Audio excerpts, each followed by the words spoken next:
Veliki pozdrav svima, ja sam Sarpi, vi ste na kanalu Sarpi TV. Evo ispred nas je CMF Phone 1, izrađen od kompanije Nothing. Ovaj telefon je meni ustupljen na recenziju od kupujem prodajem naloga Nevena iz Trstenika, gdje možete kupiti ovaj telefon. Ostavit ću vam link u opisu ovog videa. Evo da vam pokažem čisto kutiju kako izgleda. U kutiji sem kabla i iglice za vađenje sima nemate apsolutno ništa. Evo da pogledate ovako telefon. Plastična su leđa onako matirana, inače izrađuju ih u eko koži, od toga varira i debljina i težina ovog telefona. Znači ako je plastika obična onda je 8 mm, ako je sa eko kožom onda je debljina 9 mm. Težina varira od 197 grama do 202 grama, 5 grama gore dole. Evo da pogledate kako izgleda. Ima ove šrafove ovdje, možete da skinete ovu poleđinu, ova leđa, to jest komplet sa frame-om, da menjate boje ovog telefona, znači u raznim bojama, to se dodatno kupuje, znači ne dolazi nikako uz telefon. Ovo ovdje se odvrne, tu možete da zakačite onu vezicu, kako da kažem, da držite telefon oko vrata ili da stavite nogicu koja je isto dodatno oprema, da može telefon da vam stoji ovako na primjer. Sa desne strane je ovaj taster za paljenje i gašenje, sa leve strane je za pojačavanje i smanjivanje. Evo kao da vam pokažem sa svih strana kako izgleda. Dole nažalost ima samo jedan zvučnik, znači mono je zvuk. Prima dve SIM nano kartice ili jednu SIM karticu i micro SD karticu do 2 TB. Super AMOLED, 120 Hz osvježavanja, 1080 x 2400 piksela, 395 ppi, Ultra HDR 10+, podržava 2000 nita u piku, 700 je tipična osvjetljenost, 960 Hz je PVM, ona zaštita za oči.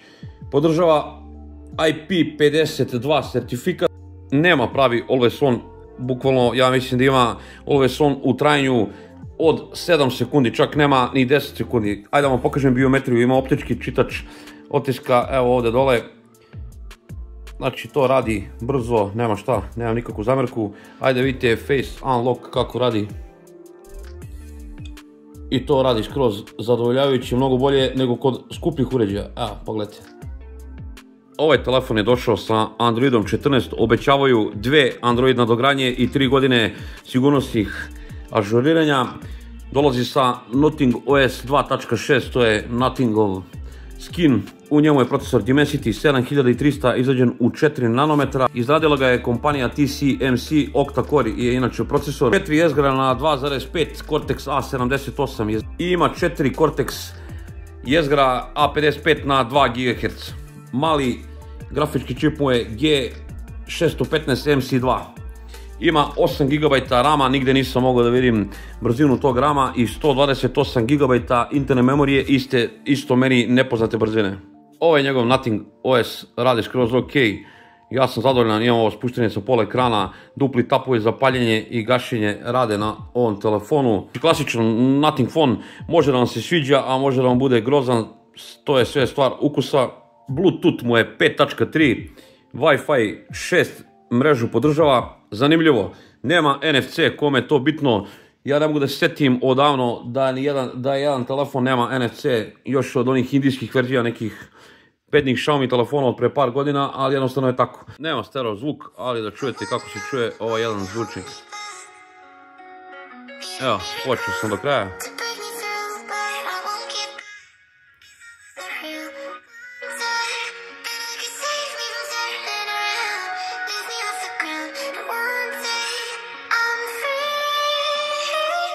Baterija mu je 5000 mAh, podržava 33 W punjenje, naravno nikakav punjač ne dolazi uz ovaj telefon, nažalost. 5 W mu je reverzibilno punjenje. Pošto nisam koristio ovaj telefon duže od jednog dana, ne mogu da ni kažem koliki vam je screen on time, ali ja nisam mogao da potrošim bateriju na ovom telefonu koji je skromnih mogućnosti, koristio sam ga vrlo kratko, radio testove, snimao i itd. I mogu da kažem manje zahtjevnim korisnicima sigurno ovaj telefon može da izdrži i 2 dana. Sada pogledajte ove benchmark testove koje sam radio. Evo CMF Phone, da vidite, radi 20. krug ovog zahtjevnog stresnog testa, pa da vidite te temperature. Odmah mogu reći da nema nikakvog maltene ni zagrevanja. 22 stepena u sobi. Radim i ove druge telefone, evo pogledajte. Pri samom kraju 31,4 može se reći da se on ni ne zagreva. Znači ovo je simulacija nekog gaminga. Vrlo zahtevnog. Tu se mnogi telefoni baš lepo greju. Ovaj telefon ovako i na dodir jedva da je mlak. Tako da što se tiče grejanja, može se reći ovaj telefon opušteno. Evo pogledajte, stabilnost njegovog procesora 99,6, ali su skromni rezultati. Da vam pokažem i Geekbench 6 rezultate. Ovo je Antutu score. Evo pogledajte, 3% je dizao temperaturu i 4% je izgubio bateriju za nekih 10 minuta Antutu. Da pređemo na te kamere. 50 megapiksela je glavna kamera, znači ima samo jednu kameru i 2 megapiksela je senzor dubine. Snima video u 4K u 30 fps-a.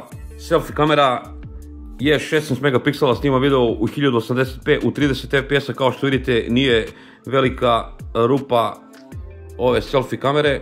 Aplikacija kamere kao na svakom Nothing phonu, znači ništa spektakularno, nema tu ni previše opcija zato što ima jednu samo kameru uglavnom, tako da u nastavku videa pogledajte kako je telefon pravi slike i videozapise pa ćemo dati neki sud o ovom telefonu.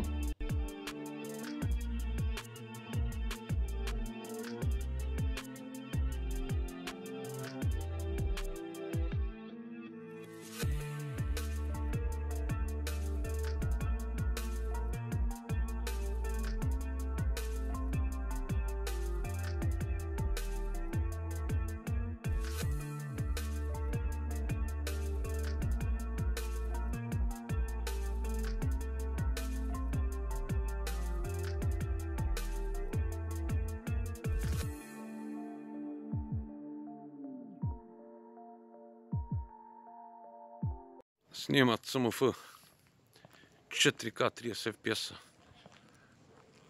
Noć, ali poprilično lepi uslovi ovdje gore. Eto kako radi.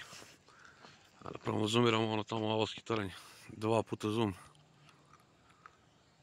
10 puta zoom. Full HD 30 fps. Isto snima CMF. Phone 1.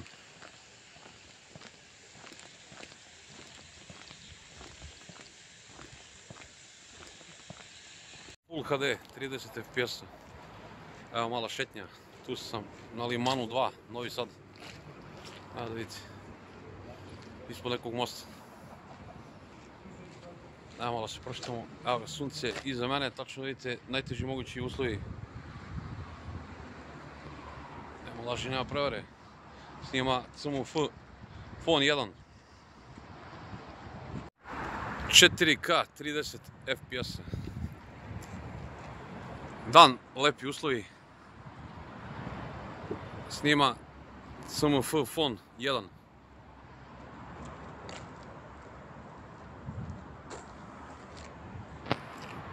Ajde malo da zoomiramo. 2 puta.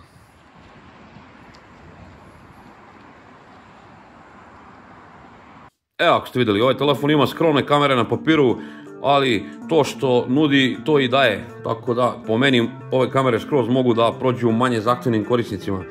Dobre strane ovog telefona, definitivno to je taj ekran, nisam očekivao da ovako jedan plastikanac ima ovako dobar ekran vidljiv na suncu. Posebnost, znači ako želite da budete drugačiji od drugih, ovo je prava stvar, možete se igrati da kupite ove maskice, da menjate maskice, ne treba uopšte fotrola za ovaj telefon i to je ok, možete kupiti ovdje onu nogicu da kad gledate nešto da vam telefon stoji ovako na samom stolu. Baterija je skroz ok i ima podršku za micro SD kartice. Cena u zvaničnim prodajama negdje u svijetu bi trebalo košta oko nekih $200 ili 200 evra, to je skroz ok. Loše strane ovog telefona po meni, to je ta podrška, kod nas ga nema zvanično, cene na oglasima su mnogo veće nego što su preporučene u svijetu, tako da to je tako kako jeste. Nema Always On display što meni mnogo smeta, to je sramota, jedan super AMOLED ekran ako nema Always On display, on je jednostavno nekompletan za mene, kraj priče. Nema NFC, eto čisto da napomenem, plastikanac je, meni se to ne sviđa, znam da mnogim ne smeta i ok, može da se nosi znači bez fotrole, Poprilično je velik telefon, ima ove ružne, debele bezele, ovo meso oko ekrana kao da je Samsung A klasa. Ima samo 2 Android nadogradnje, tako da, eto, kome to ne smeta, to je skroz ok. Ja mislim da ima mnogo boljih modela od skoro svih brendova. Što se tiče ovih cena, koliko ovaj telefon košta kod nas, da budem politički korektan, ne bi baš da pričamo o ceni na oglasima, ali sami zaključite da bi ja ovaj telefon preporučio nekom. Kada već u toj ceni možete kupiti Poco X6 Pro, koji je mnogo snažniji telefon od ovog, možete kupiti Redmi Note 13 Pro 5G, možete kupiti Samsung A55, A35, da ne nabrajam više. Šta vam kažem, završili smo recenziju ovog telefona. Ako vam se svidio ovaj video, lupite like, komentarišite nešto, podelite ovaj video, vidimo se u nekom od sljedećih recenzija. Puno pozdrava od Sarpija.